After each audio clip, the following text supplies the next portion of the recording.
네, 변호사님이 네. 예전에 이제 저희 변제금에 대해서 여쭤봤을 때 네. 변제금이 낮아질 수 있는 요인에 영향 줄 수 있는 게 네. 소득과 크게 생계비 네. 두 가지라고 알려주셨었는데 그래서 이제 저도 추가 생계비 신청할 수 있나요? 라고 물으시는 분들이 되게 많으세요. 네. 그래서 추가 생계비에서 좀 알아보려고 하는데요.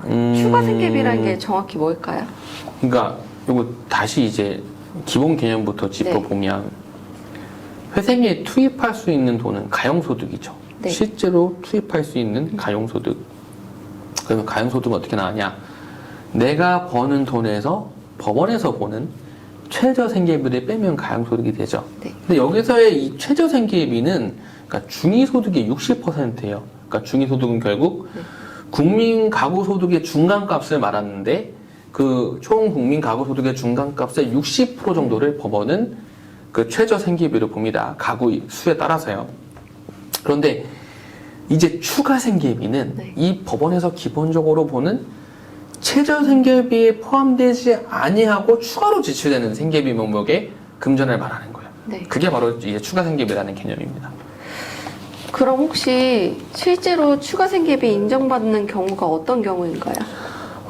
사실 이제 뭐 몇 가지 요인이 있을 수 있죠. 예를 들어서 내가 뭐 월세로 살고 있는데 월세에 들어가는 주거비가 기본적으로 좀 더 많이 든다든지 아니면 뭐 부양료 같은 명목이 있을 수도 있는 거고요. 또 집안에 아픈 너무 중병의 환자가 있어서 지속적으로 드는 병원비 같은 게 있을 수 있고, 그러니까 기본적으로 일반적인 가구의 생계비보다는 더 들어가는 명목을 소명하는 건 사실 제약 없이 추가 생계비는 될 수 있는 거예요. 뭐 추가 생계비라고 해서 이것이 법원에서 뭐 A, B, C, D 이렇게 어떤 항목을 나눠가지고 하는 게 아니라 누가 보더라도 타당하게 이거는 내가 실제로 일반적인 경우에 비춰볼 때 추가로 살아가는데 돈이 필요하다? 그런 명목은 다 추가 생계로 볼 수 있는 거죠. 그럼 실제로 제가 지금 네. 월세가 55만 원 정도 되는데 저 같은 경우에도 그래. 추가 생계비를 신청한다면 신청할 수 있을까요? 그렇죠. 그러니까 조금 전에 주거비 말씀드렸는데, 그러니까 주거비 관련해서 주거비로 말씀드리면, 신청해 볼 수 있어요. 내가 월세인데 일정 부분은 좀 더 추가 생계비로 신청하겠다라고 하는데, 이게 또 어떤 기준이 있어요. 가이드라인은. 예를 들어서 서울의 경우에는 1인 주거비가 37만 원까지, 또 2인 주거비는 67만 원까지, 또 3인 가구의 주거비는 93만 원까지, 또 4인 가구의 주거비는 111만 원까지 한도 내에서 그 어떤 주거비로 인한 추가 생계비의 신청을 인정을 해주고 있습니다. 다만 이걸 이렇게 신청하면 무조건 된다는 게 아니에요. 네.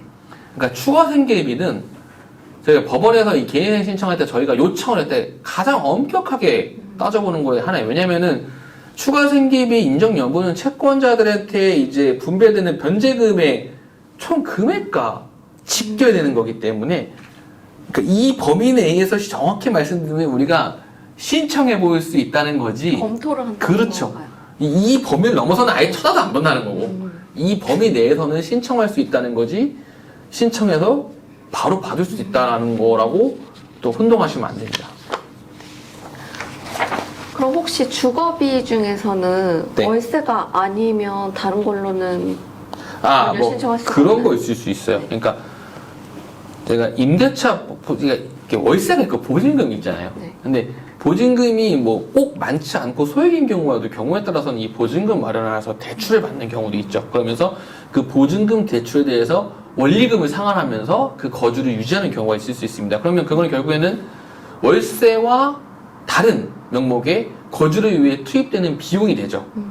즉 네. 거주를 위해 투입되는 다른 명목의 생계비가 되는 거죠. 그래서 이런 상환이자에 대한 또 추가 생계비에 신청을 해볼 수도 있는 겁니다. 왜냐하면 상환이자만 가는 것이 원금은 결국에 보증금이니까 돌려받는 돈이잖아요. 네. 그럼 이 보증금을 만들기 위해서 내가 은행에 내는 이자 거기에 대해서는 또 추가 생계비 신청을 해볼 수 있는 거죠. 그러면 주거비 외에는 또 어떤 것들 신청해 볼 수 있을까요? 네, 일단은 월세 같은 경우는 이제 어쨌든 뭐 금융거래 내역이나 임대차 계약서가 내면 될 거고요. 그리고 이자라고 한다면 이자 납부한 금융거래가 내게 될 것이고, 또 이제 부모님의 생활비로 인한 추가 생계비가 될 수 있어요. 그러면 첫 번째 부모님의 생활비로 인한 거라고는 결국엔 부모님 소득이 없어야겠죠. 부모님이 돈을 많이 버시는데 거기에 따라서 또 뭐 추가 생계비가 필요한 부분은 아니잖아요. 그래서 소득이 없다는 거라도 증명을 해야겠네요. 그렇죠. 뭐 일단은 뭐 금융거래 내역도 될 수 있죠. 통장 내역 같은 데서 어디서 일단 돈이 들어오는 게 없으면 소득이 없는 거잖아요. 기본적으로. 그리고 뭐 예전에 개인 사업을 하셨다는 분 같은 경우는 홈택스 같은 데 가면 뭐 저기 소득금액 증명 같은 거 몇 년치 내에 다 뗄 수 있으니까 뭐 이런 거라든지, 그리고 연금 같은 게 혹시 있는지, 그럼 뭐 연금공단이나 이런 데서 또 조회본 모든 게 나올 수 있으니까 네, 그런 걸로 해서 실제로 소득이 없다. 그래서 이 부모님을 부양하기 위해서 나에게는 추가적인 생계비가 든다, 이런 거 설명해 볼 수 있고, 또 뭐 내가 어떤 영업적인 부분 때문에 뭐 차량을 유지하거나 꼭 유리비가 필요하다, 단순히 내가 그냥 일반 일상적인 생활보다도 조금 더 필요하다는 부분, 그럴 경우에는 뭐 지출되는 유리비 내역이나 영수증 같은 것도 설명자로 쓸 수 있고요. 마지막으로 조금 전에 잠깐 말씀드렸지만 어떤 병원비가 있다, 중병이다, 이거는 어쩔 수 없이 병원에 계속 통원하거나 이런 치료해서 치료비가 그냥 일반적인 뭐 내가 감기 걸려서 병원 간 이런 게 아닌 어떤 중증 장애라든지 특수 질병의 치료에서 한다고 하면 진단서미, 뭐 통원 내역, 뭐 치료비 내역, 이런 거 병원 가면 요새 다 잘 떼주거든요. 그런 걸 설명 자료로 해서 추가 생계비 신청을 해볼 수 있는 거죠. 인정받고 싶으면은 어쨌든 최대한 네. 어필할 수 있는 자료를 마련을 그렇죠. 해야겠네요. 그리고 조금 더 덧붙여 말하자면 이런 추가 생계비를 염두에 두신 분이라면 진술서 작성에도 좀 더 공을 들이라고 저는 말씀드리고 싶어요. 진술서에서 내 생활 상황이 왜 이렇고, 그래서 부득이 이러한 명목의 생계비가 더 반영되지 아니하고 실제로 중위소득 60%를 기준으로 한 최저 생계비만으로는 도저히 우리 가구가 살아남을 수 없다.